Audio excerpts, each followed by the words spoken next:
If you're looking for the complete summary of IFRS 3 business combinations, this video is for you. What is IFRS 3 business combinations? 1.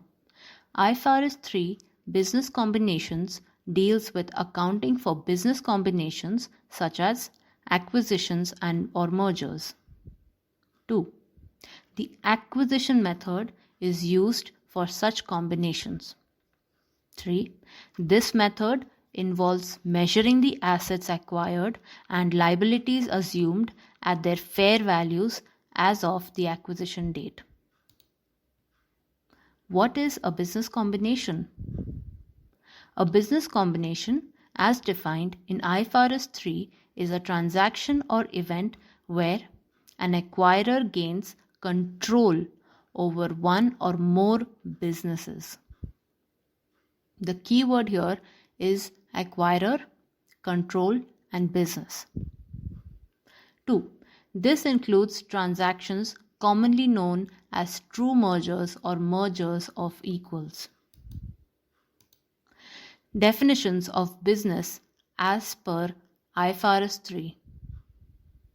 An integrated set of activities and assets that is capable of being conducted and managed for the purpose of providing goods or services to customers, generating investment income such as dividend or interest, or generating other income from ordinary activities. Here, the ordinary activities are defined in the company's memorandum. Next, acquisition date. What will we consider as acquisition date as per IFRS 3? It is the date on which the acquirer obtains control of the acquiree. Means when the parent company obtains control of the subsidiary. This is just an example. Okay. Now, what is an acquirer as per IFRS 3? The entity that obtains control of the acquiree. An acquiree is the business or businesses that the acquirer obtains control of in a business combination. Next, determining whether a transaction is a business combination. 1.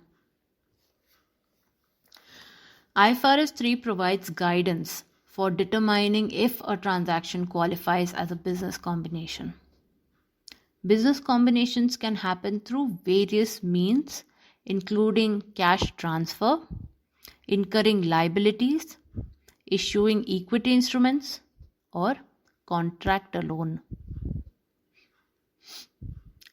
These combinations can take different structures for legal, tax, or other purposes. A business combination involves acquiring a business, which typically includes 3 elements. Please note all of these down. 1.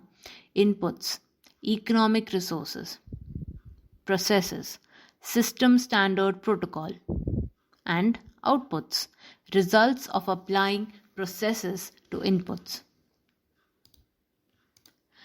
The acquisition method used for all business combinations. Steps in applying the acquisition methods are: 1. Identification of the acquirer. 2. Determination of the acquisition date.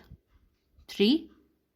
Recognition and measurement of the identifiable assets acquired, the liabilities assumed, and any non-controlling interest, NCI, formally called minority interest, in the acquiree. 4. Recognition and measurement of goodwill or a gain from a bargain purchase. Please note that the acquisition date is the date on which the acquirer gains control. Moving on to acquired assets and liabilities, IFRS 3 establishes the following principles in relation to the recognition and measurement of items arising in a business combination. Recognition principle: identifiable assets acquired, liabilities assumed, and non-controlling interests in the acquiree are recognized separately from goodwill. Next, measurement principle. All assets acquired and liabilities assumed in a business combination are measured at acquisition date fair value. Goodwill. Formula for calculating goodwill in case of business combinations is as follows.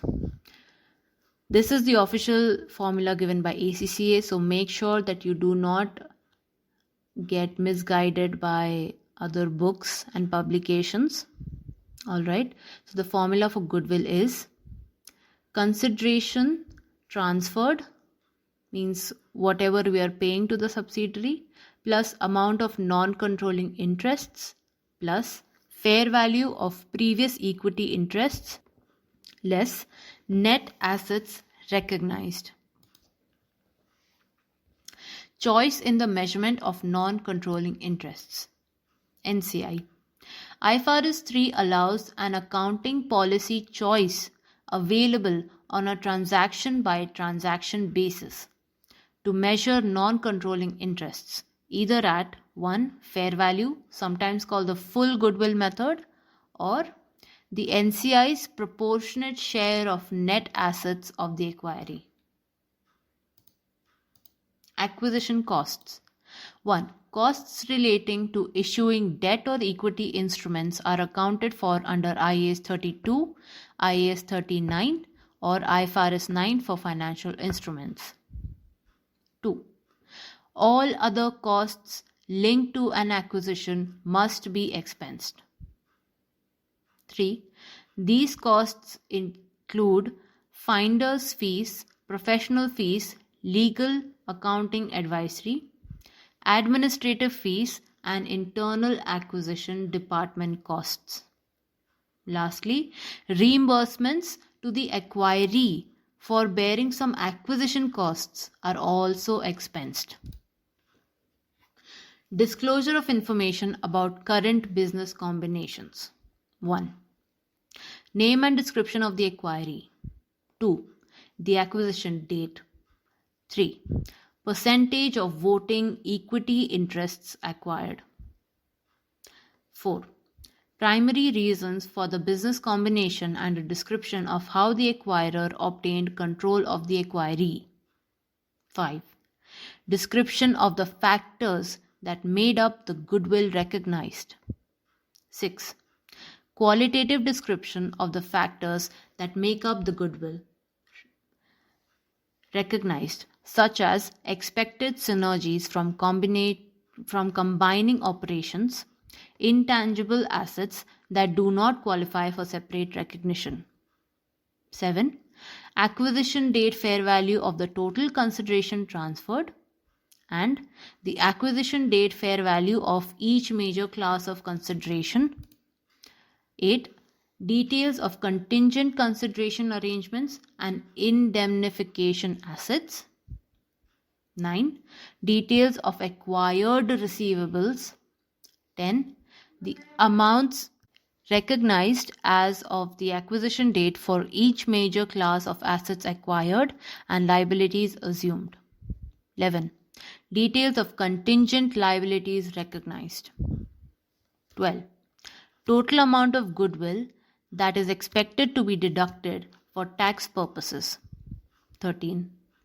Details about any transaction that are recognized separately from the acquisition of assets and assumption of liabilities in the business combination. 14. Information about a bargain purchase. 15. Information about the measurement of non-controlling interests. Lastly, details about a business combination achieved in stages. This was the entire summary of IFRS 3.